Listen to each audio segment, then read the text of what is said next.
Welcome to Dialogues, our series of panel discussions, conversations, and provocative artistic discourse presented in partnership with the School of the Art Institute of Chicago. My name is Stephanie Cristello. I'm the programming manager here at EXPO. I'm also the editor-in-chief of The Scene, Chicago's International Journal of Contemporary and Modern Art. It is my pleasure to introduce today's panel, Contemporary Ceramics, moderated by Andrea Mellard from the Contemporary Austin, featuring artists Bettina Pousttchi, PEET, and Nikolai and Simon Haas. Please join me in extending a very warm welcome to our panelists.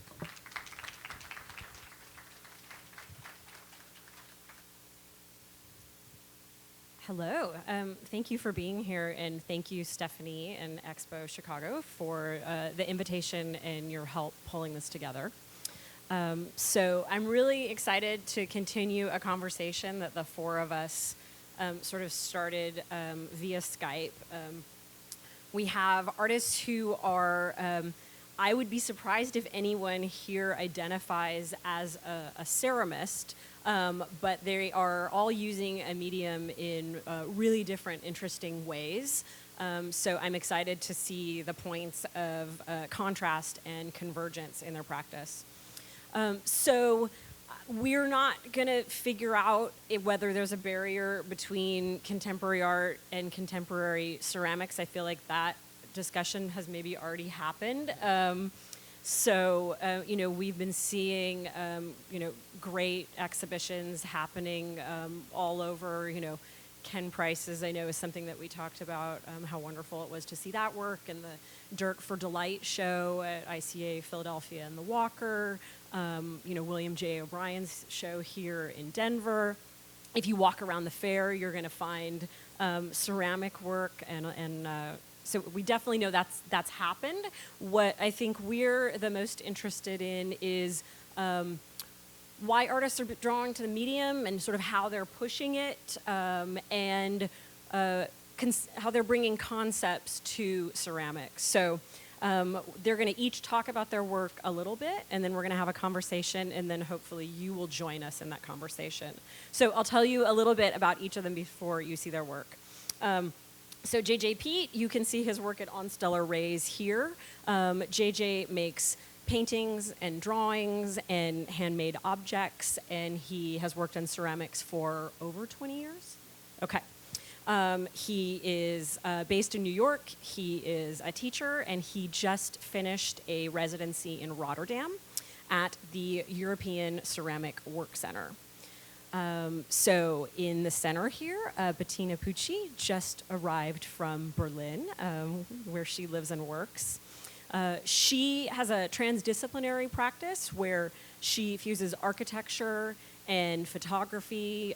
She has done some very interesting monumental photographic prints on buildings. You can see her work at Gallery Buckman here at the fair. And she is relatively new to ceramics, and you'll see some of that in the booth here. She is starting from an interest in architecture and minimalism and bringing that to the ceramic forms. And then at the end are the Haas brothers. There's Simon and Nikolai. You can see their work at R & Company here at the fair. Fellow Austinites, although they live and work in Los Angeles. They have a design studio. They bring interests in design, painting, music to their work. Ceramics is also relatively new for them, and it is one of the mediums that they work in, including sculpture, furniture, painting. They made a sensation at Basel, Miami with their sex room installation. And they have their accretion vases that you can see here. So that gives you a little bit of context, but each of them are going to show some images and talk specifically about their ceramic work, and then I'll loop back around with some questions. So I think JJ, you're going to start, and what I'm interested in hearing from each of you when you show some background work is really why you're drawn to ceramics, because as I said, each of you are working in other mediums, but what is it about your work with ceramics that you get from it that you don't get from other mediums, and how are you kind of challenging it and pushing it? What are the ideas that you're bringing to this medium? So is there going to be images here? Or there we go. There's a pile of bricks. I always kind of look at buildings and bricks for them, the architecture of that being ceramic and a material that we use every day, whether it be bricks or the toilet we go to the bathroom on, or the cup we drink out of, or the brakes on our vehicles. So in this case, it's just a dumpster full of bricks that can either be rebuilt and build a building, or it can go and be thrown and start a revolution. So I think about that when I'm starting to make work. Next image, please. Oh, I have to do that. Wow, okay. So this is actually a brick vase for me, so it has a duality to it where when the brick is upright, you can put a flower in and enjoy that, and when you take the flower out or the flower dies, we flip it over and it becomes either a revolutionary device or, and we can start a revolution with it, is what I kind of go for. I've done ceramics for many, many years, and I'm really interested in the function of it. And I make these things called Proxy Cups. And these are items that I actually pinch by hand. I've done this for a few years, and I actually transfer my life form into this vessel. And by doing that, it becomes a proxy or a stand-in for me. These things are one of the most precious things I make out of all the different materials I use. And for me, ceramics is the one material that shows my hand completely. I can't lie when I use it. It also gives this record of where I am on the planet, and it gives this longevity. If I make something out of clay and I vitrify it, it's going to be here for 3,000 years no matter what, even if it's in shards. So that longevity really pushes the envelope for me. I also like the function of it, and that we use ceramics on a daily basis. So sometimes I'm making paintings or drawings or sculpture, but when I come back to ceramics, it's always about this sort of function and dealing with that. So I make these things. Oh, that's much better when I talk like that, correct? Okay, there we go. So I make these things, and what I do, I like to interact with humans on the planet, and a way to do that is by making these proxy cups, and then I go and I barter for goods or services. So you come to me with an idea, whether it be letting me stay at your house for a week or giving me food or something like that, and I transfer, and then you get to have this vessel for the rest of your life, and it becomes my proxy. So over the summer, I kind of went to the extreme, and I made this little kiln where I fire one proxy cup at a time, and I fire with just scrap wood or wood that I find around the environment that I'm in. So that's me at the European Ceramic Work Center this summer, firing the first proxy kiln in there, or first proxy cup. And I didn't quite get to vitrification point, but I got kind of close. So that's the first cup that came out of the kiln. And I think that might be it. Yes. Okay. I think that's it. That's good. Okay. Should I just continue? Yeah. Well, in general, my work is at the intersection of art and architecture. So my approach to ceramics comes from the angle of architecture. I'm interested in clay or ceramics as a building material. So my focus is really the brick and how the material is used for construction. What you see here is a wall relief of fired and glazed clay mounted on the wall in different elements. The pattern that you see is developed from photographs that I took in Germany of timber-framed houses that have this lattice structure on their facade. And that's not because they want to decor the outside, but it's a functional element, because this timber frame construction is wooden beams that you put up that hold sort of the structure, and then it's filled in between. So it's actually a functional element that gives this form that I photographed, and then I transformed it a little bit on the computer and decided, okay, how to print these photographs. And instead of choosing like paper or no matter what other material you can print photographs on today, I wanted to print it in clay, like 3D printing, but it's not really physically made by a 3D printer who's cutting it out. It's really handmade in a workshop, but that was the idea, 3D printing of photographs in ceramics. So this element that I developed then, this module, this square, is really kind of the base of a whole series and body of work. It's called Framework. And I use it with different glazes, and I develop different variations and constellations on the wall. So I show you a few examples. This one, a similar one, is actually at the fair. So, yeah. This has a kind of a silver glaze. It looks a little bit tech, so I'm really interested in ceramics as a very historical material that has played an important role also for Berlin, where I live, as a building material. I mean, the mass production of brick has been crucial to the development of the city in the 18th century. But of course, in many other cultures, it played an important role, and I find this very fascinating. So at the same time that is sort of site-specific for me or specific to the place where I live, where my everyday environment is, it's also like a globally important material.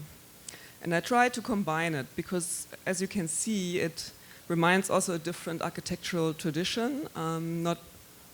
You wouldn't probably think directly of German timber frame houses, but maybe rather of a Middle Eastern pattern tradition. So I really like this combination of two different architectural languages in sort of a transnational way.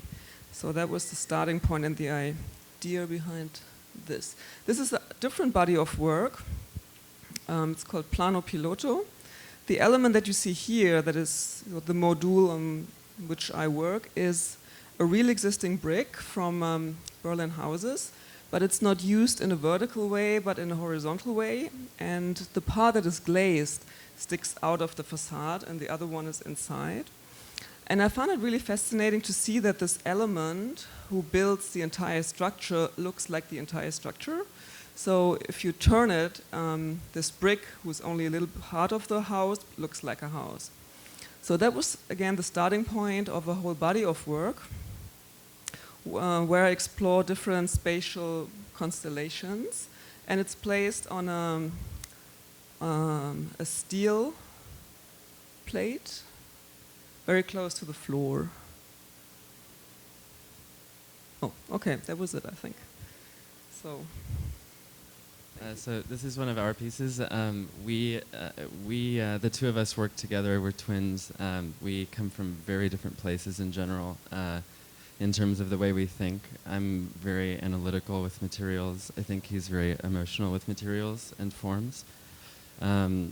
I was interested in ceramics as mud. I love geological processes. I love to dissect things. If I look at a mountain, I want to understand exactly why it looks like it does. And I was curious how ceramics might self-organize, because I'm aware that everything does self-organize.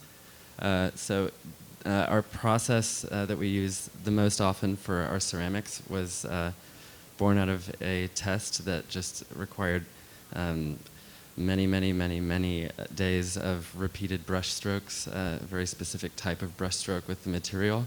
And it was mostly inspired by sedimentary processes. We call this accretion.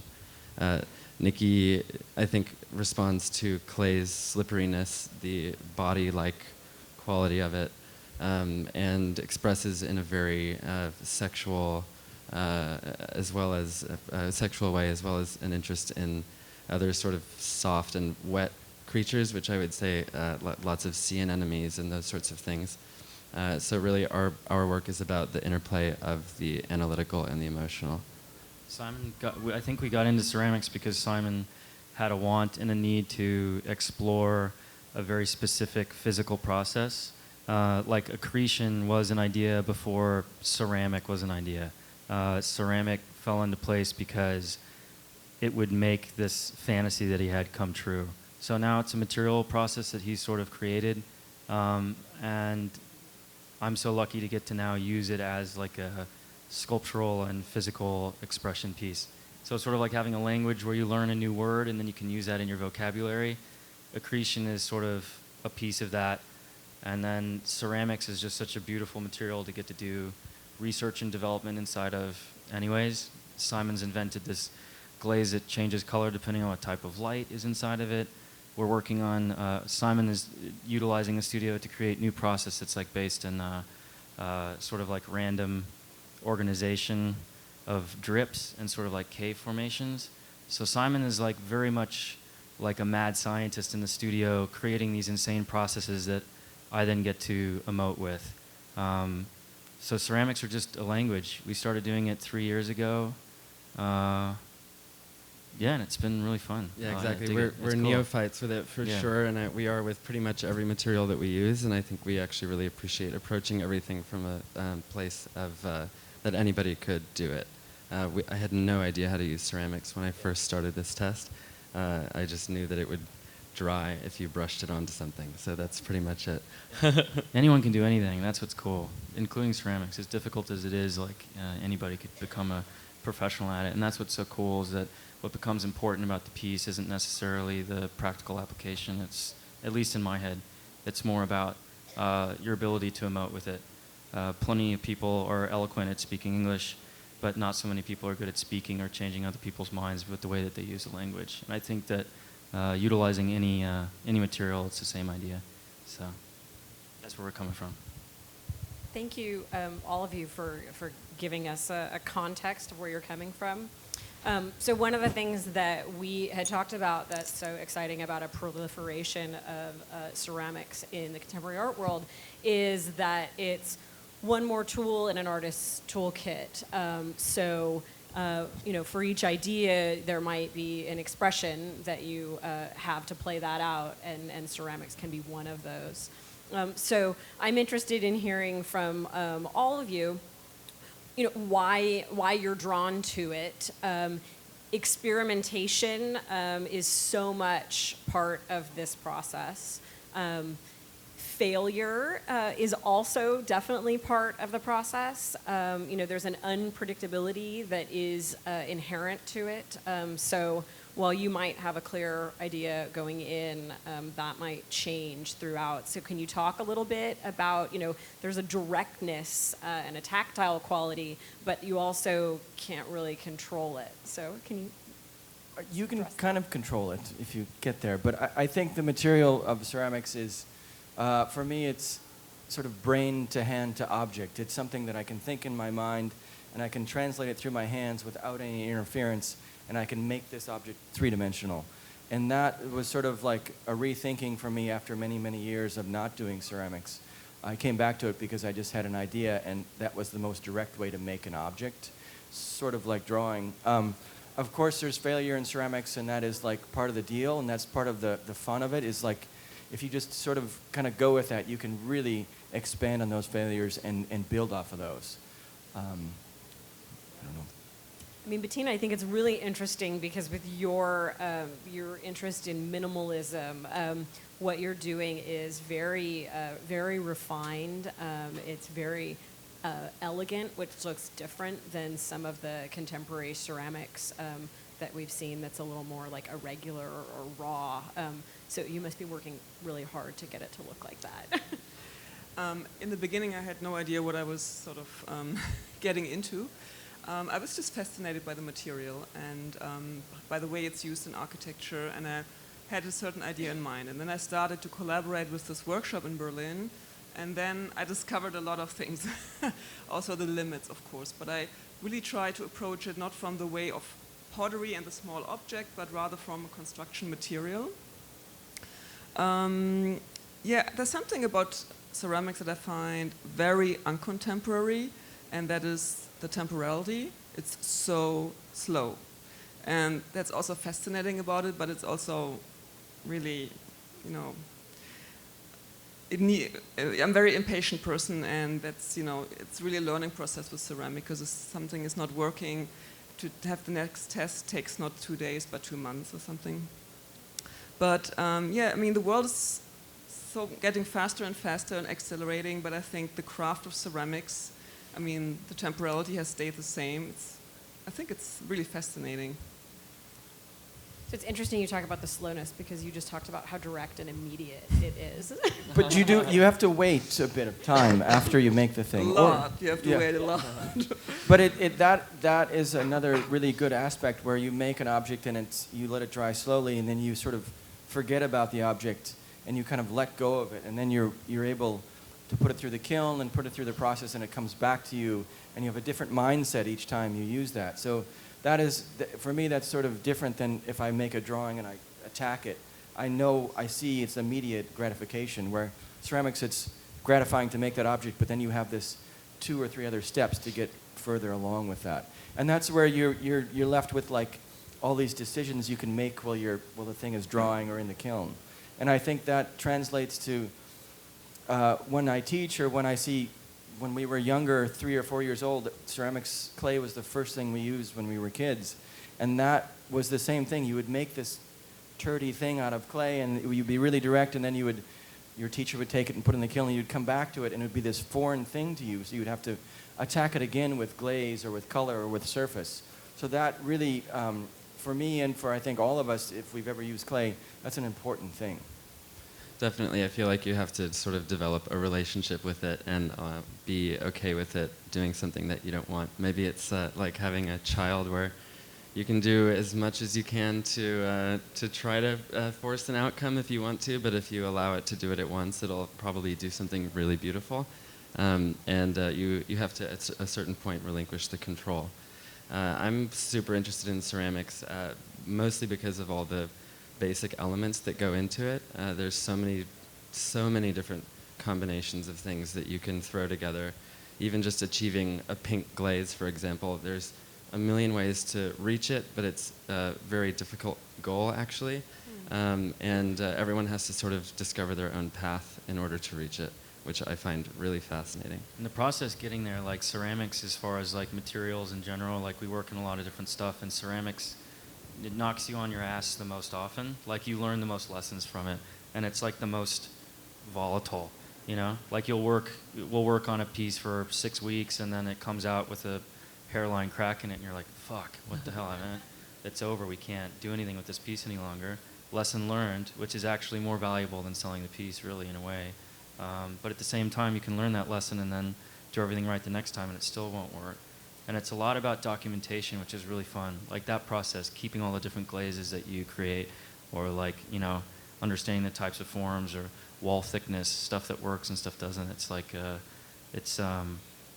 have to work with it all the time. Wood is a little bit more predictable. You end up with the same problems. Or brass, metals are really reliable. Ceramics are very unreliable in certain senses and very reliable in others. It's just a very I mean, there's so many different outcomes depending on the way you use it. It's cool. It's a fun material. And it's a very, very much like being a chemist, I think, but you also have to really develop an intuition for it. And I think that the trial and error forces you to develop an intuition, and I love the idea that you can be intuitive with an inanimate object or a material. So there are, you know, traditions and histories and rules within the ceramics community, and you know, a few of you have talked about sort of going maybe from a contemporary art context into that that sort of mastery of craft, like Bettina, you were talking about going to a studio, and JJ, you just did that with the residency that you were in. And as much as the barriers between the world of contemporary art and contemporary craft, I think, have been broken down, there are different histories and traditions and rules for how you do that. I'm interested in hearing from you what it's like to cross over into that other world, and what you have learned from working with those masters, or, I mean, JJ, you're teaching, so I think you have a different perspective there. But there's, I think that's sort of a two-way street of, you know, you might have brought experimentation into tradition.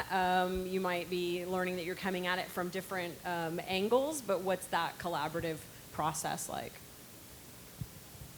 We haven't worked with any masters. We just sort of like floating around in our studio. No one's really taught us anything, which is cool. I mean, it's been rad. I don't know if we're making it right or not, which is kind of cool.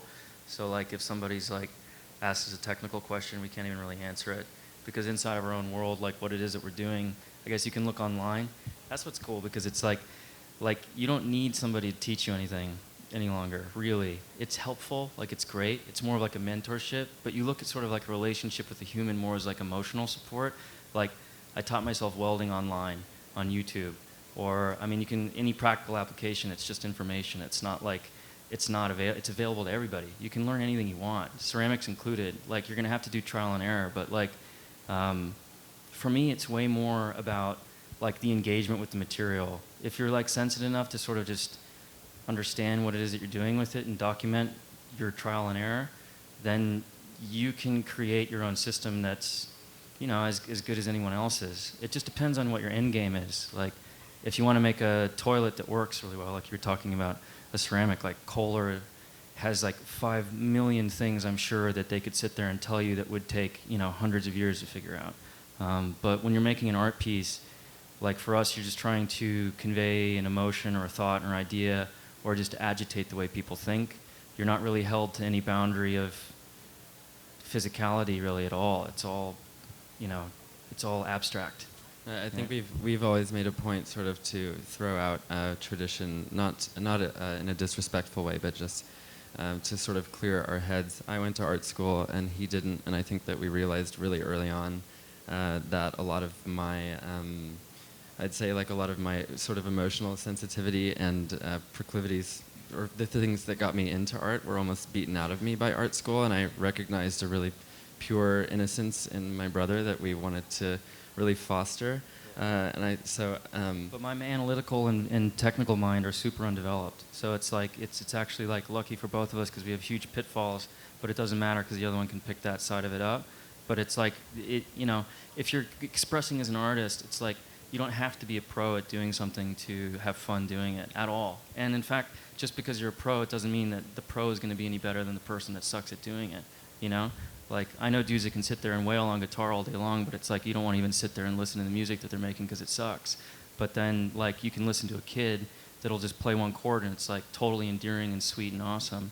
But I mean, it's like, it doesn't mean that being good at your material isn't like a feather in your cap. It's hugely so. It's great. It's good to be good at what you're doing. But for us in particular in ceramics, it's like been a 3-year process, and it's been real like kind of blind feeling through the world. And it's like, I think that's fine. It's obviously, we've been met with success with it and it's been fun for us. But I think like the motivation isn't physical, it's abstract. It's about having a conversation. So to me, ceramic is, it's not a material necessarily, it's more like it's like a tool. For understanding. For us. That's how I feel about it. I mean, it's different for other people, I'm sure. It's but a tool for me, for sure, to understand just physics in general, to Right. understand the world around me. So we haven't had much interaction with pros, really. With historical stuff. Well, I'm really interested in historical ceramics, and I've been since I was little. And I think approaching it that way is wonderful, and that's what I try to push on my students. It's this material that is just wide open, and you can do almost anything with it. And if you can't, like, make something that sticks out like this, which is sort of stupid in ceramics, you make it out of a different material. But historically, I've looked at a lot of different things, and I've learned so much from just feeling and touching different pieces of, I guess, historical ceramics. And that sort of feeling or transcendental power comes from those objects, because for me, the process of making something by hand, and especially in ceramics, it eludes this power to me. So I really love looking at historical, and I've learned so much from that way. And also working in multiple ways with ceramics, because there's so many ways to go. You can go using molds and using slip casting like we do with toilets and knives and so forth, or we can just be a gorilla and use our hands. And all those directions like are fascinating to me, and I don't use them as limitations, I use them as like jumping off points. But I think it's also a material that we can use as a revolutionary device. Like most of our buildings are out of brick. Most of our the way we eat and drink is out of ceramics, and those things, it's wonderful to see artists like kind of stepping in there and making us as the viewers think about what we're eating off of and how we're eating it and where it comes from. Those are the ideas that I love about ceramics, because it's such a general material that we kind of take for granted sometimes. And in the art world, with people starting to use ceramics as another material, I think it's a really interesting thing. I think that looking historically at what has been done in the past, whether it be 50 years ago with Peter Volkas or all the, God, I forget the names, but or even George Orr 100 years ago, like how they took that material from a functional thing to making actual artwork and ripping that tradition apart. I love thinking about that, and I love researching and looking at that.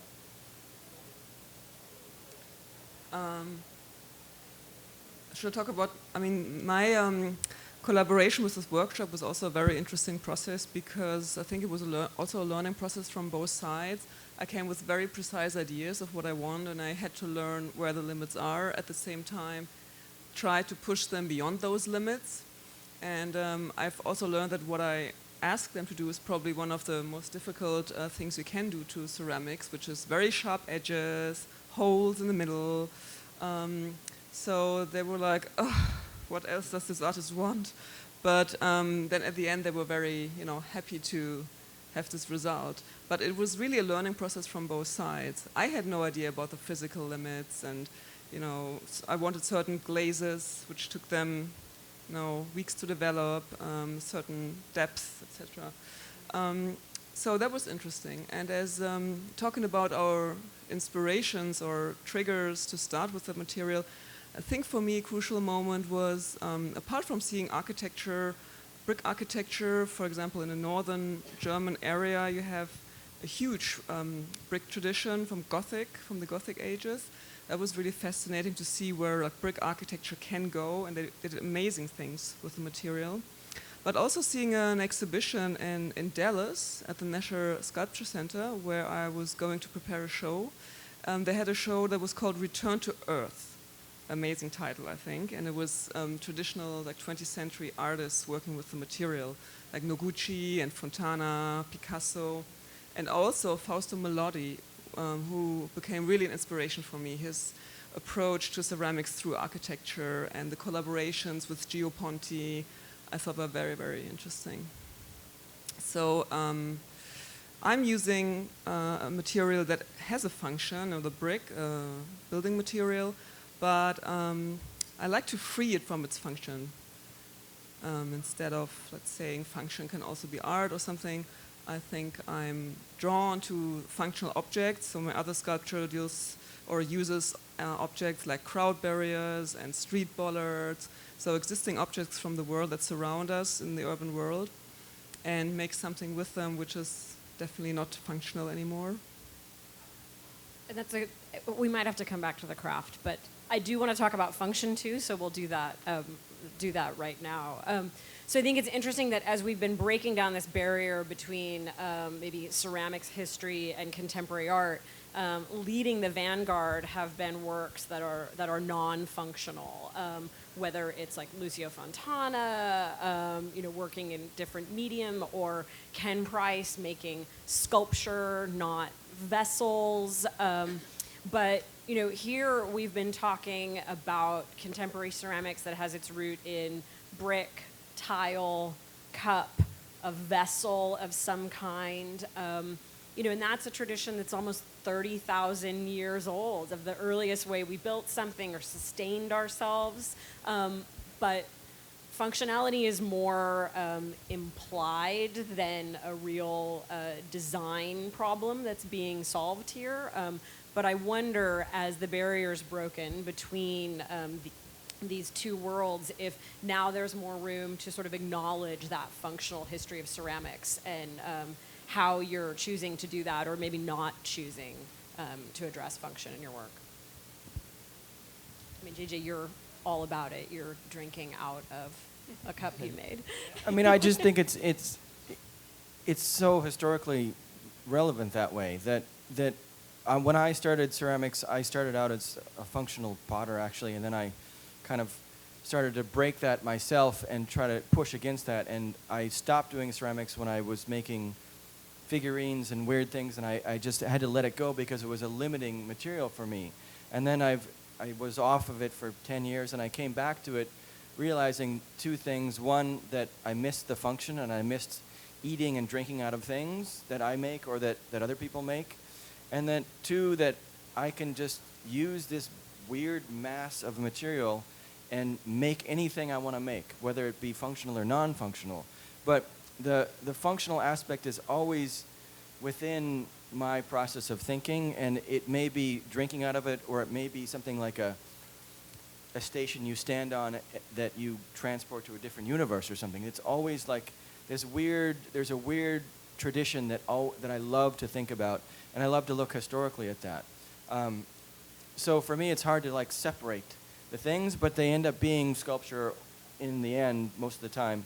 Or I like to actually make, if I'm going to make something useful and drinking out of it, it must have a good rim, it must have a good foot, it must have those design elements that allow me to drink and eat off of it, or go to the bathroom on it, or whatever it may be. But those things are very, very important. But you can also just put that to the side and make a big, weird sculpture out of ceramics. So that's what's sort of funny about it. It's a bit like wood that way. It's a bit like other materials as well. So you can't just, it's not the best material on the planet, but it is a really good one for that. I think function for us has never been all that important. It does open the door. It opened the door for us in general to start these tests. It also opens the door for people to accept it. I think that since you expect a ceramic piece to be functional, we were able to put out a piece that sort of looks like it could be functional, and so the audience will accept it, but we think of it as a Trojan horse because after a while you have to start thinking about what else is going on with the piece. I think the vaseness of it allows it in the door, and then later on you have to start considering the other things that we like to inject into it, with, as I was saying, the emotional aspects and sort of the material testing aspects.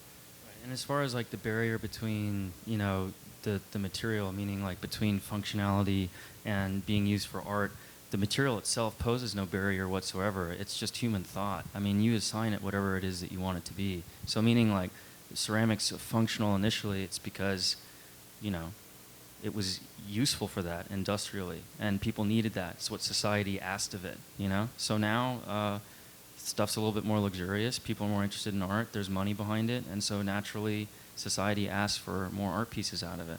So to create a barrier inside of the work, it's not like, I don't know, it's never entered my thought process. It's not like, oh, where does this material come from? Like, why, you know, why isn't this piece that I'm making functional, and why am I deciding to make it an art piece? It's not even really about that. It's kind of just like solving a problem. Like, you know, I need to take a dump. I'm going to make a toilet out of ceramic because it's clean. You can throw water through it and it's fine afterwards. Or you say, I want to change somebody's mind about sex. Ceramic can serve both those purposes, you know? So it's like more the thought process and the goal that you're trying to get to, you know? Right. It became clear in our initial conversations that sort of why those barriers exist between, you know, contemporary craft and contemporary art.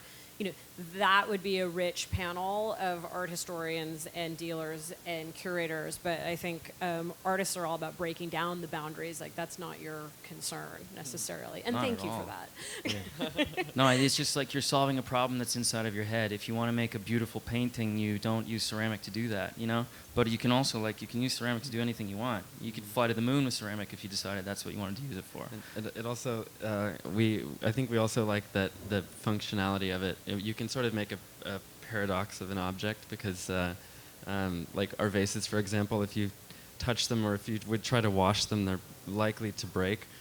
So you don't really want to use them. I mean, you could technically, but it's really not much of a possibility. So I like that this object has that tension kind of built into it. Yeah, the it's idea. implied that it is Exactly. a vessel. And if you but like- I also like, sort of in terms of gender bending, you're also implying that something that's a vessel or a womb is also a phallus, and Right, you're complicating exactly. that. Well, also it's like we don't. It's like it's more fun to make a vessel that makes somebody uncomfortable because they don't understand what it's usable for than it is to make something that's usable. Do you know what I'm saying? Right. Like If it's usable, you just say, okay, I'll use it, and if it's not, then you go, why? when someone's like, can I use it? And it's like, you can do whatever you want with it. You can use it as, you could use anything as a revolutionary object, right? Like a brick. Like you could throw a $1 million art piece through a window too, which might be even cooler than a brick. You know what I'm saying? Like it's all about the way humans have impressed something upon it. It has, like the material is totally inert. It doesn't have anything to do. It's like it's carrying our emotion. It's carrying our thought processes. Like we've made it heavy, or we've made it light, or we've made it unusual, or we've made it turn into something that provokes thought or serves a function. It's like, yeah, ceramics are awesome. They're fully, like, completely functional in any sense that you want it to be. And, like, changing someone's mind is no less functional than allowing them to drink out of something, And we, as humans, have decided what that does, not the ceramic, Bettina, do you have anything else to say about functionality, or you feel like... Okay. So if we're talking about the potential of this, I'm interested in the future of where this might go.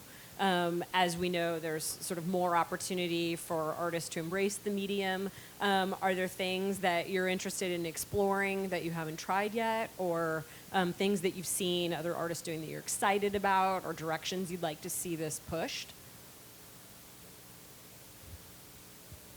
I'm excited. It's a global tradition that has, as I said, almost 30,000 years of history. So while I've enjoyed seeing curators and art historians make a place for contemporary ceramics, I'd like to see new artists. I'd like to see artists outside of the Western canon be a part of that. I think there's a lot of potential there. I think we started some new tests recently that involve bringing other kinds of materials in, a lot of actually like sugars and soap and things like that to change the character of the ceramics. And we're kind of continuing on our sort of geological process ideas. Right now we have built some machines that are dripping drips of these solutions into a very controlled environments and doing tests trying to make cave formations. And those will be completely non-functional. But I think there is a possibility to bring new materials into ceramic without destroying it, and that's what I'm the most curious about right now. As for me, I think I also do tests right now to combine different architectural languages from different parts of the world and bring them together in a dialogue. I think this is what I'm mostly interested in, make it really a sort of transnational object. And also I'm exploring the combination between ceramic and other materials, not in them, but like on them, how to combine it and make it something that's clearly a sculpture, but at the same time also the object identifiable as a brick. So this heritage of the building material is visible at the same time. It's clearly an unfunctional sculpture in the tradition of sculpture as we know it. I guess I'm sort of interested in what everybody on the planet can do with ceramics, like as a common material. So I love going around to looking at historical things, to seeing students, to seeing people taking community classes and making objects that way. And I think that's where it started to rebuild again in the last 10 years, where people are starting to use this material as sort of an escape from technology, and there's a huge conversation with that. But it's such a direct material that I love to see how people take these community classes and they show their hand immediately, and how they are able to translate what's in their brain to using this material. And I think it's a great material for that. So that's where I get interested in it. For me, I'll just keep experimenting, going forward with what I'm doing. I think you make a good point in the sort of breaking down barriers. Certainly artists are leading that, and I think one of the reasons might be that we're mediating the world through a screen, and there's new technologies to sort of print things or laser cut things. and just a general appreciation for craft. I had a hard time getting here because the Renegade Craft Fair is taking up like a main avenue in Wicker Park. So I think that there's just a general embrace of things that are made by the hand. Well, I would love to bring the audience into the conversation. Maybe you have some questions for our artists here. We have time for a few. I have a microphone here, so if you raise your hand, I'll come find you.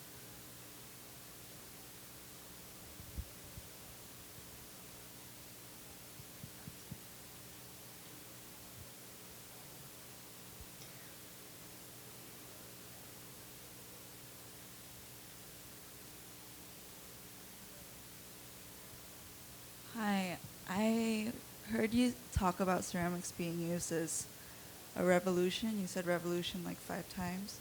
I was wondering if you could talk a little bit more about how you think that your medium or your practice like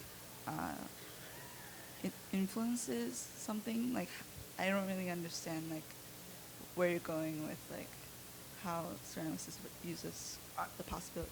Well, for me, it's just like looking at how we build things on the planet and what materials we use. And I got to a point where I really like just the mass and material of ceramics as like there's weight to it, as we kind of talked about. Like, it's heavy material, which is stupid sometimes, but that led me to thinking like about weight and like what we can do with weight, and seeing what's going on the planet and seeing people fighting for their lives and seeing all the destruction that goes on, and then when that destruction happens, how we take that destruction and either make beautiful things out of those bricks or out of that rubble, or we use that rubble to throw through windows or throw it the opposite side or whatever it may be. That's what it's like, maybe not making objects that do that, but using the material as like as a jumping off point for that, for everybody can do that. So I'm like looking out in the world and saying, look at what's going on and how can I use that in my own work? So I sort of took it into the studio and started to think about a very simple thing with like a flower or a brick, and like how there's weight involved and how there's sort of beauty involved. And those two things I tried to wrestle with for a long time, and I eventually just made these objects that were very simple, that were speaking to that, and give an opportunity for the viewer or for the user to use this item the way they want to. So I make an object, and then you have a choice in that. So it has a function in that way, but it also has a dialogue with what's going on the planet. And I want to add that you're also challenging an economic system by using barter with something that you handmade. If I were to open up my purse and lay it on the table, there would just be like a lot of plastic stuff. And maybe JJ will show you what's in his pockets at the end of the talk. Oh, God, that's tough. I don't know if that's going to happen. I just noticed that he clinked when he walked up on the stage. So, ceramics is I still think of it as a material that holds a little bit of power, and it holds your energy or your hand. So at any given time, I always have weird pieces of ceramics on my body, whether it be a functional thing or something that is a reminder of a time or a historical shard. All those things, I just kind of, I guess I have a really connection to the material because I've used it for so long. And I bring that up because there's also an environmental aspect to that. I mean, these are things you can make something and it can last forever and you could use it over and over and over again, or I can buy something and it'll break and then I'll buy 20 more of them in my lifetime. If I can talk about revolution as well, I would just say that I think our revolution is just the statement that you don't have to adhere to the status quo in order to arrive where you want to go. That's what we're about, and ceramics is a great tool for us to show that. Another question? So, Nikki, I'm very interested in the way you're talking about changing people's minds, and I'm curious if you kind of think this is possible, and if you think it's possible on both a small scale and a large scale. I'm curious if you have ever witnessed kind of a specific person changing their mind when interacting with your work, and kind of if you are interested in changing people's minds, just sort of an abstract, large-scale sort of goal, or if you have kind of specific things that you're interested in changing people's minds about. Yeah, oh, most definitely, man. Yeah, there's this one story I can tell. There's like buddies of ours that are sort of jockey dudes. They're a little bit older than us. They're really cool. I love them. They're all awesome. But we made this video of a dude just sort of like, you know, wagging his balls or like kind of bending over, just sort of like very naked. And you have to look down into this bronze thing, into it like this. And so all of a sudden you're like right on top of a naked guy. And we had another one that was female, same exact thing. But it wasn't porno, it was just sort of like body exploration. And the guys would go up to the girl and be like, yeah, whoa, you know, like that. And then they'd go up to the dude, one, we called it a peeper. They'd look inside and they'd go, yo, bro, like, where's the girl one? Yo, like that. And it was like, all right, we get it, you're straight, blah, blah, blah, you're in front of your buddies. And it's happened more than once. We had 2 studios at the time that were down the hall from each other. You would go back, and then the bro that was like, yeah, would be looking in the guy peeper, like, ooh, what is that? You know, like checking it out. You know what I mean? And it's like, that totally changed their mind. All of a sudden, something was put right in front of them that they were like, maybe didn't allow themselves to look at, and now all of a sudden they're confronted with that idea. So, whatever you would call that, say that jockey dude decided in that moment that he had sort of like a gay inclination. Maybe he didn't feel that way before. Maybe he didn't see that he had a piece of himself that could be considered gay, whatever that means. What that creates is compassion. That guy now at least understands a piece of what it means to be somebody that's different. So yeah, 100%. 100% we changed that guy's mind. I would also point you to an article. You're going to have to remind me his name. So Garth Clark, the preeminent ceramic curator, he wrote, it's a great review you can read online on a ceramics journal, where he really wasn't feeling it the first time he saw your work, and then came back, and it kind of stuck with him. And you know, I think one of the things that I learned the most from are things that get under my skin that I'm uncomfortable with. As I said, like, I think apathy is far worse than you know, criticism. And I think for us, a lot of it is our stuff can be very off-putting to traditionalists or to a lot of people, I think. But there's something about it that might pique their interest that makes them want to investigate further. And in this case, that happened, and I was that was. One of the best moments for me was reading this article, actually. I appreciated that he hated it and then liked it more than anyone who just comes up to me and says that they like it from the start. I thought that was fantastic. It's like an exercise, like someone's brain has gotten tired sort of like analyzing, they've thought about the piece. So if you can do that on a small scale, then 100% you can do it on a larger scale. So maybe like something like an actual one piece of ceramic can't change the world, but that idea or that sort of momentum, or maybe you make a film that goes viral eventually or something like that. And it's like anybody can do it, you know? There's people that are like not considered successes, whatever that means, that have changed the world far more than we have. You know, like for instance, you know, Leave Britney Alone. I feel like everyone knows that kid. You know, he's like, leave Britney alone. And it's just like some kid in his, you know, crying about Britney in his room. And he's like, millions of people have seen him. So he's in some weird way like changed reality. And maybe that kid's not important. Right, started the viral video, basically. Yeah, like maybe it's not important to, you know, like more affluent people, but then all of a sudden, like the way that we grew up in Texas and in the schools that we went to, Simon grew up as gay, and it was like he was taught to push that down inside of himself, because if he let it out in front of the people that we were around at that age, he would have been hated for it. So now all of a sudden there's this kid that's getting made fun of on a really large scale, but at least it's brought that conversation to the table, right? Here's a gay guy that millions and millions and millions of people have looked at. He's associated himself with Britney. You know, like someone might call him a pussy or whatever like that, which is just such like a negative, horrible word and has so much bad connotation. So maybe it's like, it's something that you would never do where you thought ahead of time, oh, I'm going to put this out there and it's going to create, you know, like knowledge about a situation. But what it's done is created a complete conversation that society has asked for. It wasn't premeditated. It was fully created. It's a mirror, you know? Like this technology is a tool. It's not emotional. It has no like want or need to suppressed society. We've completely controlled it. And to the same point, I would say that the way I was subjugated for my sexuality, I would say that designers are often subjugated by the art world, and craft even can be poo-pooed by designers. So I don't find any of those things to be really valid. I just like to fight against them no matter what. So hopefully we can change someone's mind, or at least let some, I hope a young person will notice that, oh, I don't necessarily have to make it functional. They won't focus so hard on the function that they ignore their other interests.